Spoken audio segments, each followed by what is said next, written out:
All right, welcome again to today's session. We'll be talking about the REST API controller, and ideally we'll be focusing on enhancing our controller to do the different HTTP methods. Then at the same time, at the end of the video, we'll be able to do the packaging of this particular application and Dockerize it, so that you can be able to run the image using Docker. So the first thing that you're going to do is to finalize on the API endpoints. So as you can see, yesterday we managed to finalize on the configuration of the application, this particular simple application using JPA and MySQL. We did configure the connection details and we made use of some variables here and there. And then at the same time, we exposed the actuator endpoints using this particular definition. And then we proceeded on doing the mapping for the entity, which is the employee. Then we proceeded and did the employee repository. And thereafter, we did the service layer. And in which particular case, we are using a particular library known as model mapper to do the automatic mapping between the different classes, given that they have the same property names. Then thereafter, we proceeded having our controller, which is actually being able to save a particular employee details within the database. So the next thing that we're going to do is get a list of employees by invoking the API/employee and a get mapping. So to quickly start that, we are just to do, let me zoom out this one a little bit so that we have enough space. So here we are just going to start with at get mapping. Get mapping. So we are going to have the same path as the base for this particular get mapping, and we are going to get a list of employees. And in this case, so we are going to return a list of employee responses, and this particular response will be holding a few fields to do with employee number, birth date, first name, last name, gender, and hire date. So what we are going to do is ideally proceed, give the return type being a list of employee response. That is what we are going to have here, and then we just need to import this particular list from java.util, and then from there we are going to just say lists.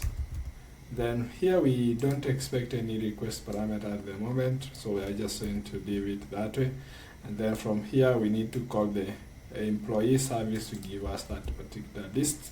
So what we're going to do is just add the employee service dot lists all employees, and ideally we don't have this particular method within the employee service, so we are in just to quickly order over and create a method within the lists, the employee service. As you can see, it's going to list all. Then once we save this one, we should be able to head over to the service implementation, and then we can make use of the quick fix and then add an implemented method. So just need to have that additional implementation of this particular method, and this particular method is going to be very simple. And to do that, we're just going to do the repository. So we're just going to be employee repository dot find all. So this one will be able to list all the records, and then what we're going to do, ideally, whenever we are getting this find all, it's going to give us a list of employees. So we just need to map them into the employee response. So what you're going to do is to do a stream on this particular list. Then from there we are just to map each particular value by making use of a model mapper. So we're going to make use of model mapper, which is going to be the actual class. Ideally we get a particular employee E, and then we proceed and do a model mapper dot map, and in this case we are going to map this particular employee E as the source, and then we are going to map it into the employee response. So it's going to be employee response class. Then once you're done with all the mappings, so what you're going to do is going to be .collect, ideally to list. So what you're going to do is just to say to list, and that will be able to give us back a list, and ideally what you're going to do is just say return. So let me format this one a little bit so that we can have them nicely. So once we find all the list, we're going to stream, and after streaming each element, we are going to map it into the employee response class, and then once all the mapping is done, we are going to collect that into a list. So just to format this one to look nicely, we are going to fetch all the data, then stream the list, and then map each particular entry into an employee response, and then transform it to a list and return that one. So that's going to be our first endpoint that you are going to have. Then the other endpoint is going to get a particular employee using the employee number. So what you're going to do is going to have another get mapping here, and this particular get mapping is going to expect, we are going to expect that we are going to receive in the particular employee number. So we are going to have employee number that way. So we are going to receive this particular argument, and all that we are going to return is going to be the employee. So we are going to return an employee response, and then this is going to be find by employee number. Alright, then the request param, so whatever they're going to get here as the employee number, we need to map it. So we make use of a request param, and then within brackets we are going to give the actual name or value of this particular request param. In this case, we are going to have the employee number. Right, so with this, we need to also to convert this one is going to be an integer value, so you need to specify the type as integer, and then we need to give the same name as employee number. So the next thing that we're going to do is actually create another function within the employee service to get us this particular employee number. So I might just call it same as the particular method and supply in the employee number. Right, so automatically I don't have this particular function, so what I'm going to do is just hover here and then click quick fix, and then create a method number within the employee service. Then once I save that, you can see that we have that particular function created, but then we don't have yet an implementation for the same. So what we're going to do here is quick fix again, add an implemented method, and you can see that we have the code generated for us down here. So what we're going to do is we are going to make use of employee find by ID. So it's going to be the repository, employee repository dot find by ID, and then this particular ID is going to be the actual employee number, so that is what we are using as the actual value. So whatever this find by ID is actually an optional, a Java optional object. So what we're going to do is that we're going to find by ID. If we don't find that, then we throw an exception. So what we're going to do is find by ID or else throw. And this particular throwing, we're just to throw an exception, and this particular exception is going to be simple, which is going to be an empty bracket, and then we are going to do a supply, and then this one we just say new not found. We can just call it a new exception, and then we can say employee not found. Right, so that's all, and then what we are going to do is here call the return function. So before we throw, what you're going to do is to do a flat map. So you're just to flat map this one, flat map the particular object, and in this case you're going just to say you're going to get an employee, and then we just need to map it to model mapper dot map and then it's going to be E, which is the employee to the employee response class. So we're going just to map this one correctly to the employee response class. So ideally, once we have all that, we be okay. Let me just have a look at what is happening here. Alright, so once we do this, ideally we are going to make use of the map function, or at the same time we can make use of the map function here instead of flat map. Then if we don't find anything, then we are going to throw a runtime exception, and these particular exceptions we'll be able to handle them at their individual states, so that we can be able to return custom responses whenever we don't find the actual data. So what we're going to do quickly is format this, and you can be able to see that now our code is looking okay. So what we do, we find the employee by the employee number, and then we map it to the employee response. And if we don't find anything within the repository, then we are going to throw this particular exception. And that's all that we need to do for us to have an implementation for finding an employee with a number. And whenever we don't find that particular employee, we throw an exception. Alright, so the next thing that we're going to do is another endpoint, which is going to be delete. So we're just to do a delete mapping. Delete mapping. Alright, so this particular delete mapping is going to also expect an employee number. The same thing as what we had here. So I can actually copy this particular function up to this point, and then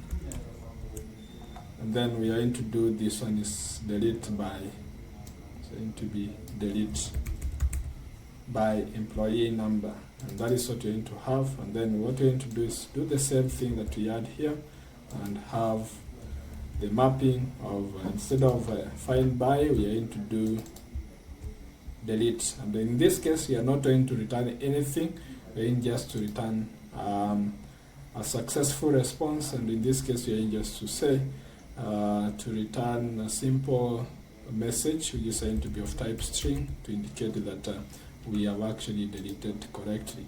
Alright, so with this, what we're going to do is we're going to include and create this particular method of deleting employee, delete by employee number, and then create that particular method within the service. So click that and then create this particular function within the service. And so once you save all that, then we need to do the implementation within this particular class. So hover here and then proceed to do implement. Alright, so what you're going to do here is actually doing the employee. So first thing that we're going to do is we try to delete, and if all is well, then we'll be able to delete that particular employee. So in this case, we're going to do employee repository dot delete by ID, and then we're going to supply the employee number. Then once all this is done, what you're going to do is just say return success.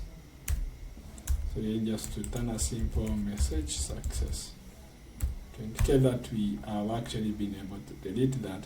So whenever it's not found, so ideally whenever this function is called, what happens is that it tries to delete within the database with that key, and any other foreign constraint will be thrown. Ideally we have foreign constraints for this particular employee, then they be thrown in this regard. So that's all that we need to have a CRUD application that does the saving, updating, listing, and all that. So what we're going to do is quickly start up our application and confirm that everything else here is actually working. Alright, so let me head over to the terminal. So I might just right click the employee service and open integrated terminal, and within this I need to have my SQL started. Alright, so I need to start this particular application. So by running the command mvn clean spring boot run. So you need to wait for it to run the application.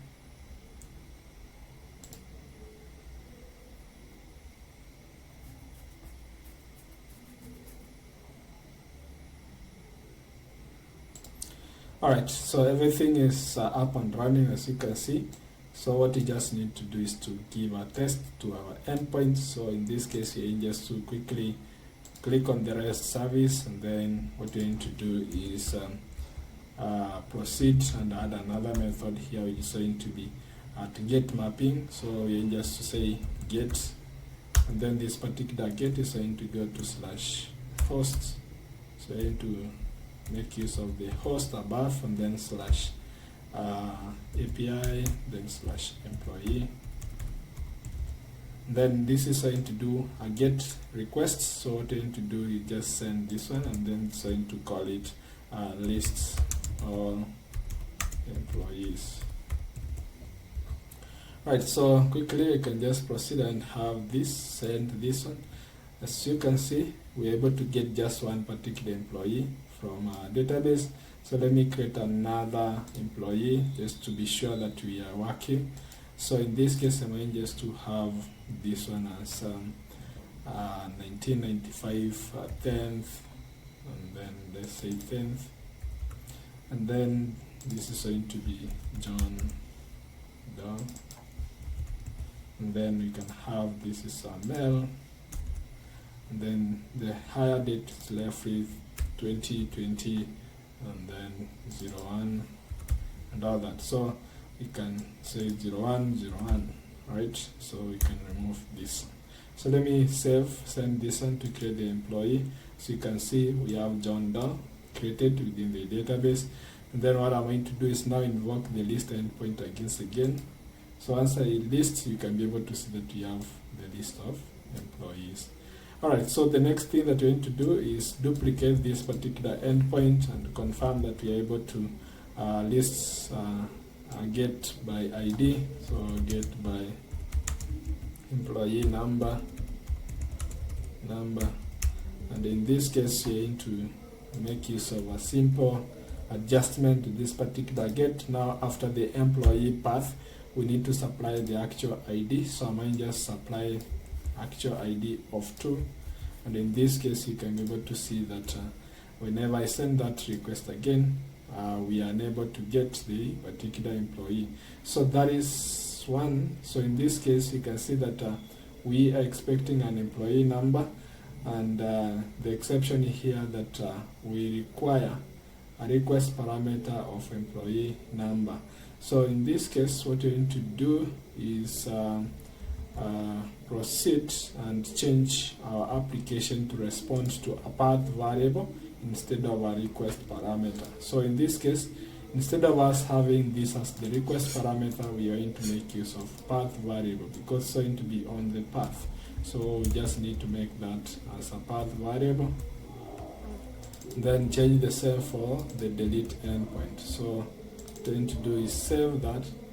Once that is ready, then we can just proceed and save. And now our endpoint to be able to accept the path variable instead of the request param, which is a query parameter. So in this case, once again, I'm going to send the request. As you can see now, I'm able to get employee with employee number 1, and if number 2. If I do 1 and send that, you can be able to see I'm able to get REST journeys. Now the next thing that we're going to do is to do a delete endpoint. There's going to be the similar case, and this is going to be delete by employee number. And in this case, you're going just to have the same endpoint, but then we're going to change the verb here to delete. Alright, so once you have that, what you need to do is just send the request to delete the first employee. So once I send that, you'll be able to see we have success, and we can be able to see some of the methods or the SQL commands that are being invoked whenever we are doing any particular operation. And that is it with regard to the employee control. So in the next phase, we are going to try and package this particular application into a Docker image. Thank you. Remember to subscribe and follow for more videos. Thank you.